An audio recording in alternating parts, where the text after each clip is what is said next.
There is no need to fall down under the weight of this weary world. I have given you a fact. It is your duty as a human being on earth to make that fact your experience. And you'll learn much about that here this morning. Why is it that something other than you is stronger than you? Why is it that grocery store clerk with a certain look she gives you, how come she is stronger than you and can distress you? How come those haunting memories of what you did years ago are stronger than you are now, which they are? How come? When I said it is never necessary to fall down and stay down under the assault of anything at all. You can be stronger than the whole world outside and inside yourself. And you can know you're stronger. You can know what to do when the wavering or the temptation comes. You can be stronger than it. Of course there are temptations. That's what this whole sick, evil world is all about, to try to drag you down to the darkness where it lives and suffers. Sufferers, human beings who suffer, have no other aim in life is to pass it on to you, to give it to you in a vain attempt to rid themselves of it, and it will never, never work. And so they continue to suffer, and they continue to play the game. It is possible for you this morning to catch many clues by which you understand the mistake you're making. Understand it so clearly that it can't bother you again, but you have to want to have the fire to see what is wrong and why it continues wrong. Suppose you were in a town where a big storm came up, heavy flood and rain pounded the town, and you wanted to get out of town where it's safe. So you ran toward one exit road, and there were people there. Yes, human beings who lived in the very town, human beings who were blocking you from getting out.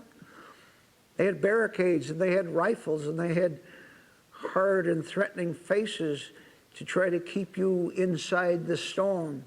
So you tried another exit. You tried another philosophy.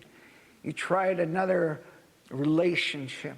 You tried another exit, and that blocked you too. There were people who were blocking you from getting out.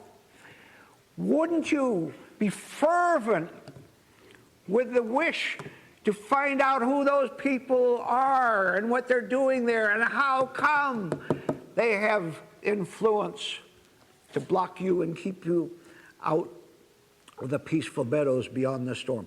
Wouldn't you be? All right, you're not. I've given you an excellent illustration of what is happening all day long, all week and month and year long to you. And I want you to give very careful attention to this one point. The other points will come later. But for now, you're to try to understand why you don't want to understand what is blocking your escape from inner pain, confusion. You're to understand the enemy. You're to understand that you're not doing something that you should be doing. How come that incident, that quarrel outside there, has power to make me feel miserable all day long, and then the only reason it goes away is because another pain comes along to take its place? So it's just one unending stream of defeat and confusion. Will you please, therefore, at this point in the talk, make yourself do some extra work on the idea of recognizing the blockers out there with their threats and their rifles, who don't want you to escape yourself. They don't want you to. Unfortunately, they've succeeded, haven't they? All of you nod your head inwardly. They have succeeded because you haven't asked the question, what's wrong with me that I haven't studied, investigated, thought about who the enemy is and why they continue to dominate me when I don't want them to dominate me. I want to get out of that stormy town. There's a beautiful country, land beyond there, but I never make it there. Yes, definitely. All right. We've established the fact that there is definitely, absolutely something standing in your way. There's something that doesn't want you to escape. And I already gave you a small hint of that. All your friends who don't love truth, they don't want you to escape. Everyone out there want the crowd, the biggest crowd as possible, be around them. And they don't want you to understand even this talk this morning. But I want you to want to understand it. And don't you flinch at anything you hear, because everything you hear is the explanation, the revelation of why you're not making it out. Can you think of anything more essential for you to understand than to see that something is stopping you from being happy? And you don't understand them. You don't understand why they have so much power. You don't know why you have so much weakness. We're going to explore that a good deal this morning until you get conscious of the need to catch that vagrant, evil, wandering thought up in your mind, till you're able to see where the enemy is. It really is not outside of you. It's inside you. We use figures of speech to make it clear. The enemy is, of course, outside you, but I want you to understand that it's in the way you now think and fail to cooperate with the natural powers that want, yes, just this morning, to help you. You are not accepting the help that is being offered to you at this very moment of the talk. Instead, you are doing something else, and I'm going to tell you what it is. You want, instead of escaping, you want to scream at what is blocking you instead of trying to understand it. Listen to what I just said. You feel something is preventing you from being free inside. But you make a terrible mistake, and it's going to be exposed this morning. We're exposing the enemy. You want to be able to say, look at what's bothering me. Those people at the barricades with their rifles and their threats to shoot me if I try to escape. You're always placing it outside in another person, in a circumstance, in a shocking incident in your life. You think mechanically, foolishly, there is the enemy. No. Now, I don't care if you've heard 1,000,000 times that the enemy is inside you. I want you to start all over with that thought. Just if it's the first time you ever heard it. The enemy is inside. And so is the friend with a capital F inside. But you have to see the enemy first. You have to see the fires of evil places before you can enjoy the clouds and the cool breezes of the upper places. So I'm telling you that you have made a mistake, which you're going to correct this morning. When the world, in any way at all, people, employment, lack of money, anything, no exception, when the world throws its vicious weight on you, you, instead of doing the right thing of wanting to understanding it and then trying to understand it, you do something wrong. You weakly invite a reaction with fire in it. Say that in several other ways. When something goes wrong, you have had the habit of worrying over what's going to happen to you. It's such a habit, so ingrained, so persistent, that you can't as yet shake it off. You're learning this morning how to shake it off.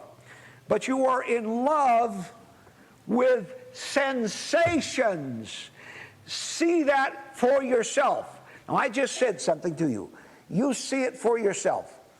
The very next time you feel bad about something, something disappoints you in the outer world, at home, something hurts your feelings, please, whatever you do, notice your fondness to feel a sensation, a thrill, a pain, a worry over it. And I'll tell you, evil forces are incredibly persistent in throwing its ocean waves of sickness and evil at you that you don't understand. You're going to have to do something against the persistence of evil spells, horrible thoughts. You're going to have to do a lot more understanding that you now have in order to defeat them. But there's one point I want to emphasize right now, and you're to remember it. The next time you worry over anything at all, I want you to look at the worry itself, whatever it is. And I want you next to see how you won't give it up. Truth wants you to give up the worry because it's unnecessary. You won't give it up. All right, we'll get closer to home. The next time you're fearful of something, anxious over something that is going to happen to you, I want you to know one thing first of all about it. I want you to know that you don't want to give it up. You feel the need for it. It's a false friend, but you have the yearning to keep that false friend because you have invested your egotism in it. You invested your sense of identity in feeling worried over something. Well, don't you even know and understand when you worry over anything that you are dishonoring God? Well, let that thought come to you if it's never come before. You are dishonoring the spirit of reality that has told you already there's no need to be sad, upset. There's no need to be distraught, gloomy over anything. Your career flops. What's that got to do with the spirit you have? What's your career? What's your friends? What your good times have to do with the Spirit of God Himself that wants to take over your life? You see, your values need correction, don't they? They need to be straightened out. Now, I've explained to you what wrong move you make because it's such a habit to make wrong moves. I've explained that a so-called threat comes along to you, a phone call, a letter, something happened at work, and you fall automatically into a false help. You fall into the false help of wanting to feel something strong. And you can choose any kind of feeling you want. You've got a pack of them, of rage toward what happened, of wondering how it's going to affect your future. You have hundreds in reserve of sour, dangerous reactions. All right, now you listen to me right now.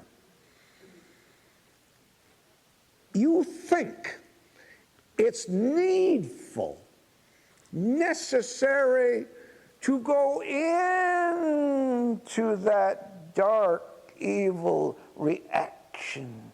You think your existence depends upon you keeping yourself going with evil thoughts, with self-pity, feeling lonely, wondering if you're going to be able to keep your friends. Once you wonder how to get rid of your friends, I'm serious, and you had better be serious too. But you're wondering, what should I do if I don't go into a shaky, quaky feeling inside? What else is there to do? That's it. That's it. You say to yourself, well, come on now. I'm so used to worrying. If I don't worry, then what will I do? What will I do with myself? If that's a wrong reaction to get nervous, if it's a wrong reaction, tell me the good reaction and I'll do it. No, you won't. I've told you the good reaction, and you still prefer to be nervous or to have hurt feelings. The reason for that is, as I explained before, and I'll go over it briefly again, you think, to originate a response to the challenge, the threat. You think that you need of yourself to go to your own rescue, which is what is destroying your life. You're destroying your life by going to your own rescue. How can flaring up at someone who offended you, how can that be rescuing? How can that be soothing? How can that be healing? It's not at all. Let this sink in. Let all this sink in. And let the next point sink in too. You so wrongly, disastrously believe in yourself. Your reaction, well, I've got to do something. I've got to do something. I've got to strike back. I'm going to scream for my rights. You've got that so firmly in your mind.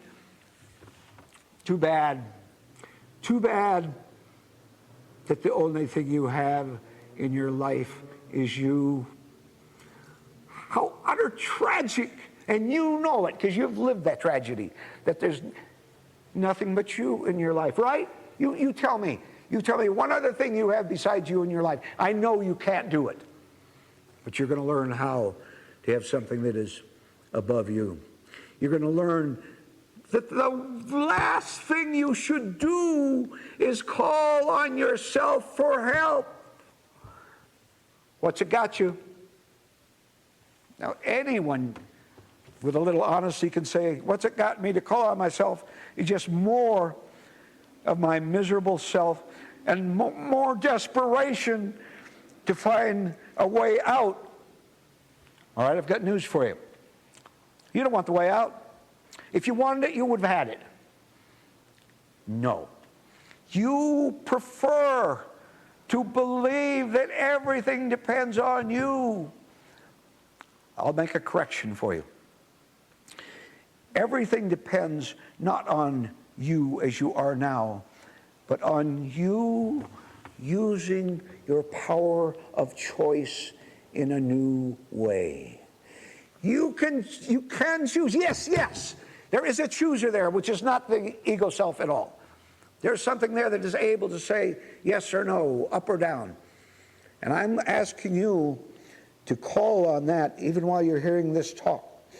I want you to know that the next time you were assaulted by yourself, the barriers with the gun are inside you. The next time you're assaulted, you do have the power of choice. It's all covered up, of course. It's not liberated yet. But it is in there. And you can choose to not react the way you usually do. Yes, you can. The phone rings. Something that you didn't want to hear comes to you. And what do? You start to think. You start to think with your mind, don't you? Well, maybe I'd better call this other person and get their opinion about it.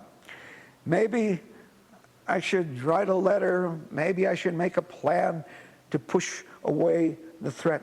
All the time you're thinking of what you should do. You're choosing to enlist yourself as a valiant soldier in the battle against evil.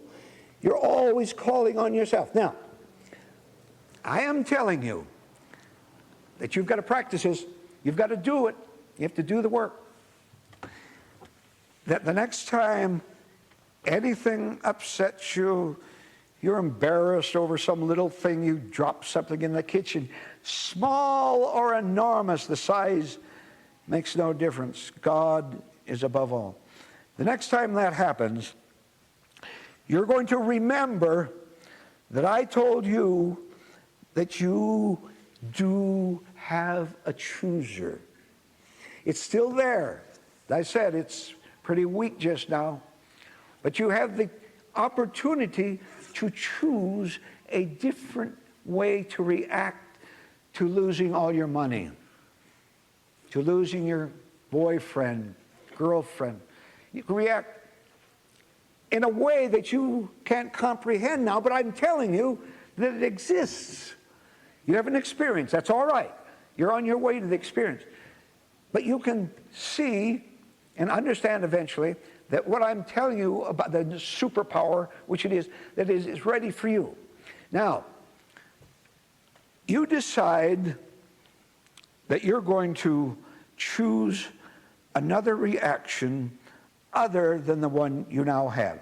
Now be very careful now, and listen to this tape over and over. Your new reaction that you choose is not one you already know. It can't be one you already know because you've tried it 10,000 times. So what you're choosing as your new response, a free response, what you're choosing is, first of all, nothing you've ever tried before. Your new response is no response at all. No searching your memory files. No thinking, I better get some protection here from someone. None of that. Listen, God is entirely apart from evil. God is different.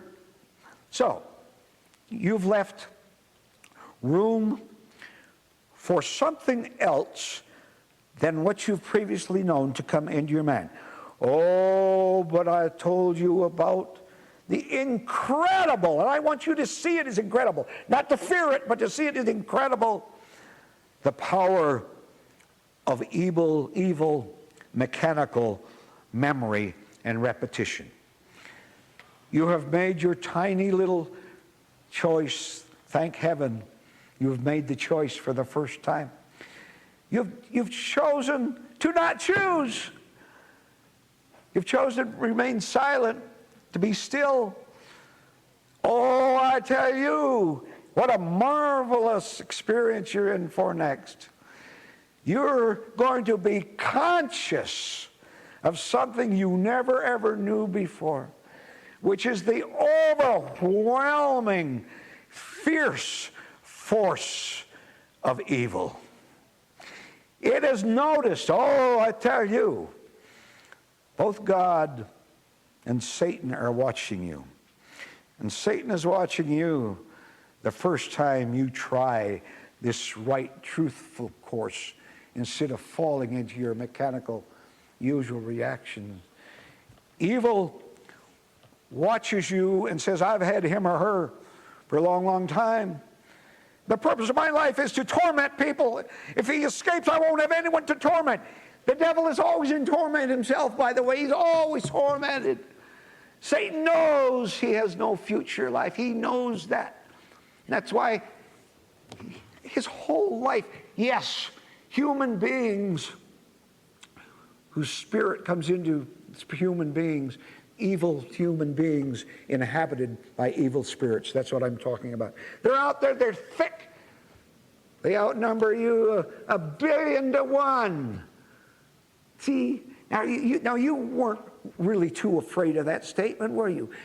Because you sense, you know, you've already had a little learning. You realize that God is all, God is everything. There's nothing besides truth. You will go through a long, new, hard period of instruction in which you will know that you must exercise your sleeping power of true choice. You must exercise it, be alert to use it. You must love it all the time of the day. Don't lapse at any time. Because once dark forces seeing you're beginning to set yourself free, they re-triple the attack. And they give you 1,000 monstrous lies about what you've experienced. And they will want to lure you back into their false ways. All right, with most people, you are lured back, and we'll have to go into that a little bit. How many try to work and sometimes fall? Try to do something right and you do something wrong. All right. That falling down and getting up, the falling down, the failure to obey spiritual instructions is not a problem to you. Because I told you, and I repeat, you still have, in spite of all the assaults of the world at your present age, you still have the power of right, pure, innocent, godly choice. God gave that to you, and if your heart is true, you have it now. You can always go back. Just as the knight goes out into the hills and forests trying to slay the dragons, instead the dragons batter the knight, he goes back to the king, right? Goes back to the castle. And the king explains to him what happened, why he failed. One explanation the good king, the Heavenly Father, gives is that you still think you have to conquer the dragons of life with your own strength, your own identity, your own self, your own mind, your own storehouse entitled How to Act in a Tough Situation. You're calling on that. You are not believing in God. You are not trusting God. You're trusting yourself. Now, I will tell you, as simple as it's possible to tell you the following.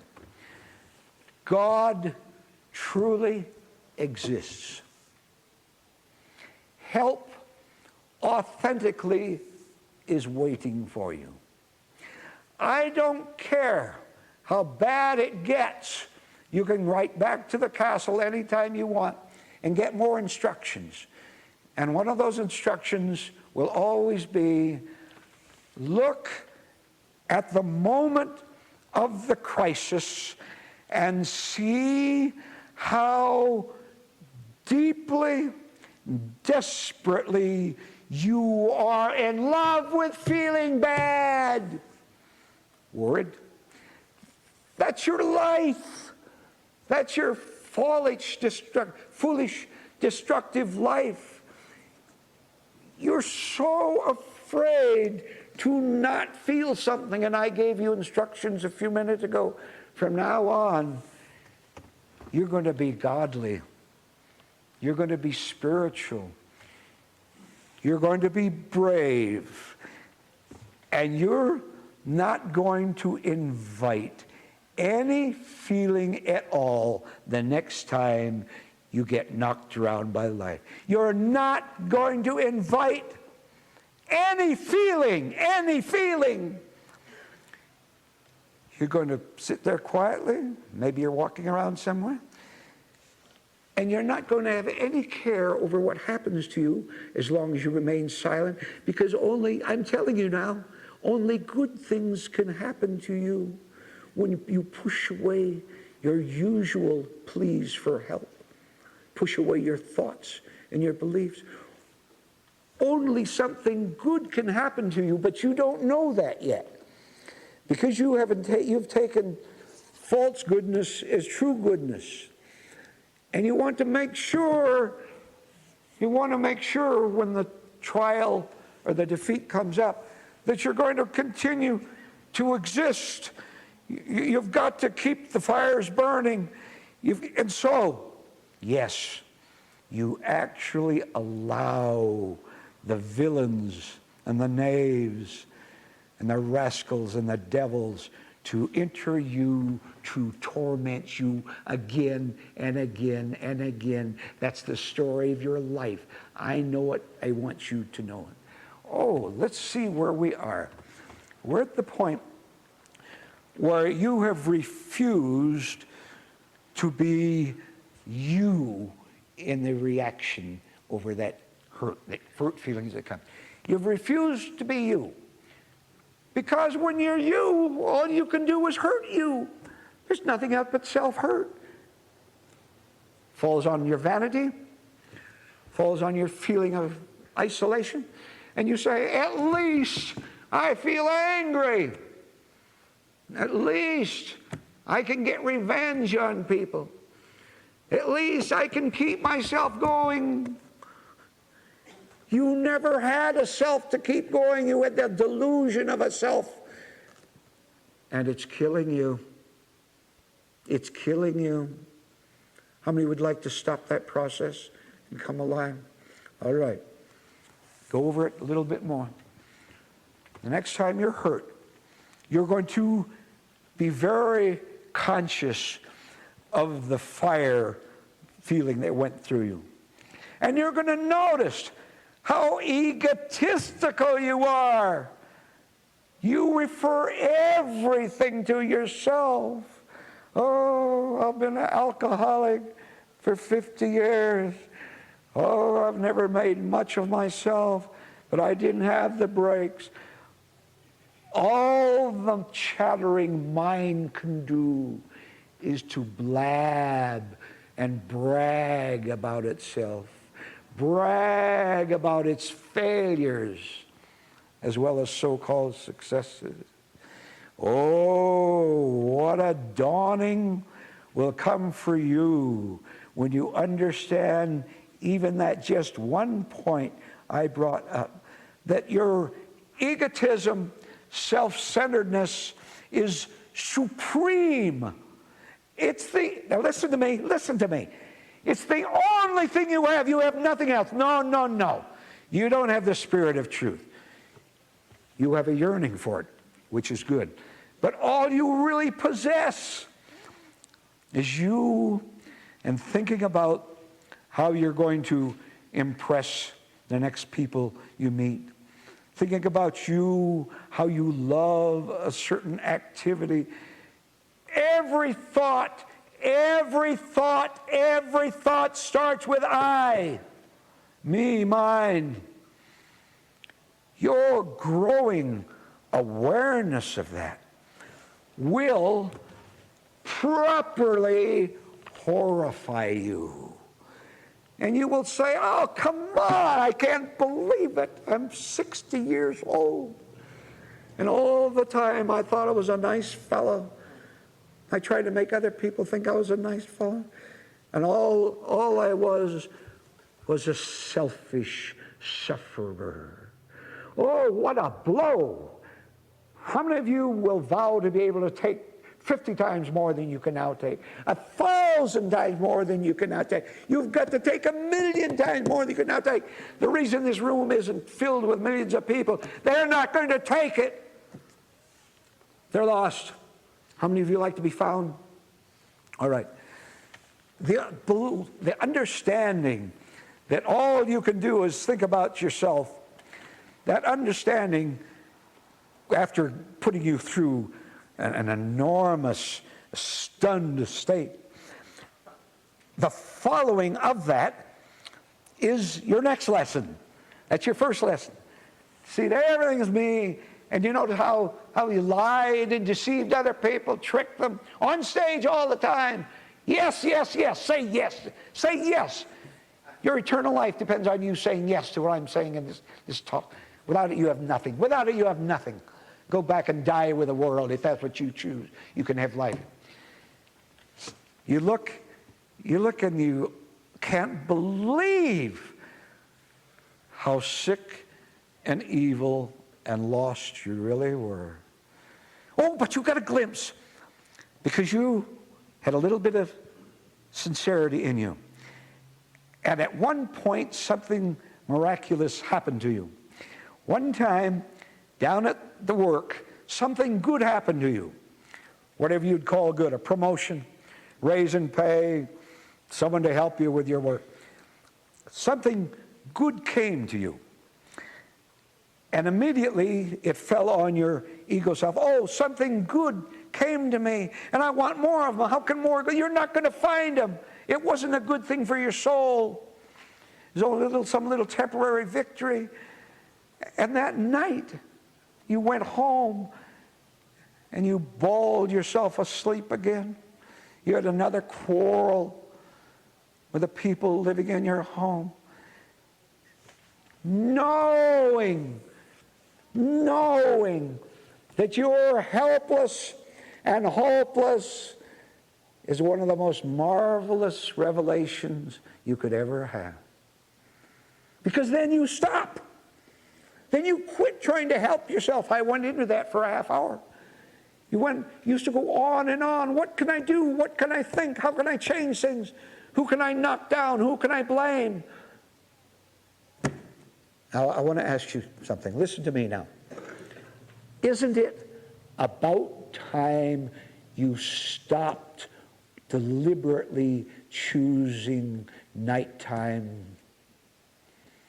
Isn't it about time you just stopped and said, I am not going to go along with me anymore because I end up with just more of me. And it's driving me crazy. Yes, it is driving you crazy. Everyone drives themselves crazy. They're all out there driving themselves insane. And they have fallen in love with their insanity.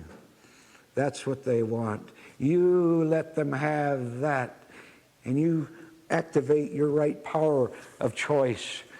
You will see that step by step, your strength, the strength of the Spirit of truth, is getting a little stronger and a little stronger each time. So that even though you fall down an awful lot, you can always come back to the principles that we've covered this morning. One of them being, I must not be afraid of not having an answer. I must not fear to not have any help. Oh, that relationship hurt so terribly. It's tearing me apart. All right. It's tearing me apart. By the grace and the power of God Almighty, I will not try to help myself again. So I fail 10,000 times. At 10,001, because I've fallen down and got up. At 10,001, the light will break through. You will know that you have a spirit. You don't know that now. You will know you have a spirit. See, now you're a mind worshiper and an idolater to your emotions. It's a little bit of a different kind of a feeling. And you know it's different. Just like you know the difference between when you're out trying to slay the dragons yourself, you know the difference in that and the difference in being safe inside the castle where the kindly King of Heaven gives you instructions on what to do being caught into this vicious world. So every time you go out, you don't make as many mistakes as you did earlier. You do more things right because you remember the instructions that the king of the castle gave to you. You remember them and you practice them. And you see the dragons more and more falling aside and snorting and running away and falling down themselves. You're getting it clearer in your mind that you don't have to be you anymore. You must not be you anymore. To get that clearly, you have to practice not being you. For 50 times when I was working in the kitchen there, someone does something that always annoys me. And I feel a little fire inside me over the way they do things. I want to do things the way I want to do them. Why doesn't the whole world do things the way I want to do them? No. All of a sudden it happens. The problem was you, not them doing something contrary to your chosen way. The problem was you wanting to get a false feeling of yourself so that you could say, well, I got mad at her. I get mad, therefore there is a matter there. There is someone who got mad. No, you're not your madness. You're not anything bad about yourself. And you've got to give up bragging about how evil you can be and bragging about how good you can be. You know the sentence that goes with that. Only God is good. Now, you test all this for yourself, but you've got to catch the split instant that you want to fall back into your recording of whatever you do wrong. Catch it and know that that's the enemy. That's the barricade with the rifles that won't let you get out of storm. So then you have to understand that you want the storm because you're the storm. Better to be a stormy person, have a fiery life, than to have no life at all. And that's because you don't know there is another life. I'm telling you right now, there is another life besides your stormy one. Now you have it as a fact, but you have to prove that fact to yourself. You have to go on and on and on through all these stages, falling, getting up again, falling down and getting up again, till finally you see for yourself that something can come to you, come to your power, little power of choice, something outside of your mind and feelings and body and society. Something outside of you does exist. That's what God is. That's what the Spirit of truth is. That's what reality is. That's what true deliverance is. That's what eternity is all about. To be in contact with what can give you itself, which is everything good and happy and permanent. Good morning.